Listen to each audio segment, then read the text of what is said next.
What if the ordinary nickel sitting in your pocket change right now carried a secret that only the sharpest eyes and most patient collectors ever notice? Look closer. That 1995 Jefferson nickel, 5 cents of copper and nickel, is not just another coin. It is a quiet survivor from a year when more than 1.6 billion of them poured out of the mints. Most were spent, lost, or worn smooth by countless hands. Yet a rare few still hold something collectors chase with quiet intensity. Feel the weight of it in your palm. Cold, familiar, almost forgettable. But this coin is a doorway. In 1938, Felix Schlag won a design contest and gave America a new face for its 5-cent piece. Thomas Jefferson, third president, architect of liberty, stares left across the coin. His profile is calm, almost thoughtful. Behind him, the words, "In God we trust," and "Liberty." The date 1995 sits quietly beneath his collar. Flip it. Monticello rises on the reverse. Jefferson's beloved home in Virginia. The domed building. The columns. The steps.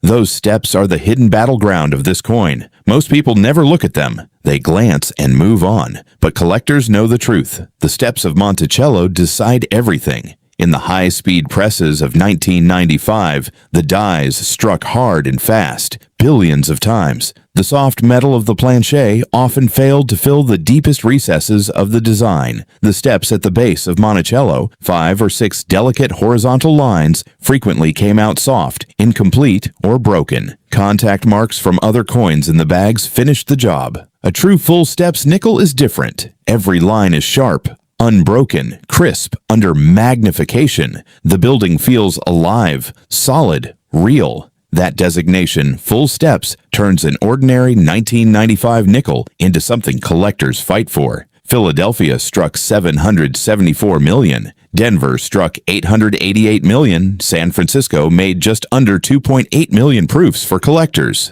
The circulating coins flooded America. Almost none of them escape the daily grind of vending machines, pockets, and cash registers with those steps intact. That is the quiet drama of this coin. You can hold a 1995 nickel that looks perfect to the naked eye. Bright, lustrous, nearly flawless. Then you tilt it under a light, look at Monticello's base, and the steps fade into soft ridges. The value stays near face. But when those steps stand complete and sharp in high mint state, the story changes. Realistic values stay grounded. Circulated examples remain worth 5 cents. Uncirculated coins without full steps might bring a few dollars in high grades. True full steps examples in MS-67 can reach several $100s, sometimes more than 1,000 at auction for the finest Denver pieces. Proofs stay modest. No million-dollar myths. No invented errors. Just the honest reality of strike quality and survival. Condition is everything. Grading services examine the coin under strict standards. They look for original luster, absence of heavy marks, and those critical steps.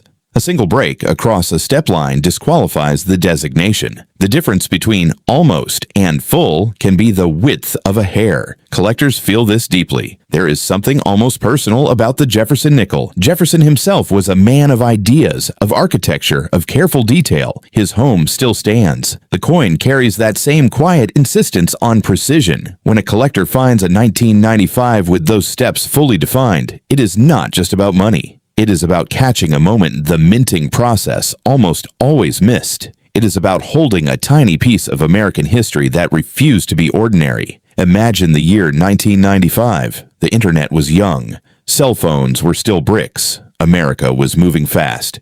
These coins moved with it. Through gas stations, grocery stores, kids' pockets after baseball games. Most of them lived hard lives. A few slipped into drawers forgotten. A smaller few stayed pristine because someone, somewhere, set them aside. That is the suspense that never quite leaves this coin. What else is hiding in plain sight? The tiny mint mark, P or D, sits below the date on the obverse. Most people never check. The texture of the fields, the way light slides across Jefferson's hair, the subtle differences between a business strike and a proof. Every detail rewards the patient eye. Coin collecting is not only about rarity of date. It is about rarity of preservation. It is about the emotional charge of discovering that the everyday object in your change might still carry a story worth telling. So here is the question that stays with you after the video ends. Have you ever looked closely at the steps of Monticello on a 1995 nickel you once spent without a second thought? Or is there a forgotten jar of coins somewhere in your house that might still hold one of these quiet survivors? Check. Look again. Tell us in the comments what you find, because sometimes the most powerful stories are the ones that fit in the palm of your hand. 5 cents of metal, 70 years of design, and one small architectural detail that still decides who notices and who walks away. Subscribe if these forgotten pieces of American history still move you. The next coin might be even closer than you think.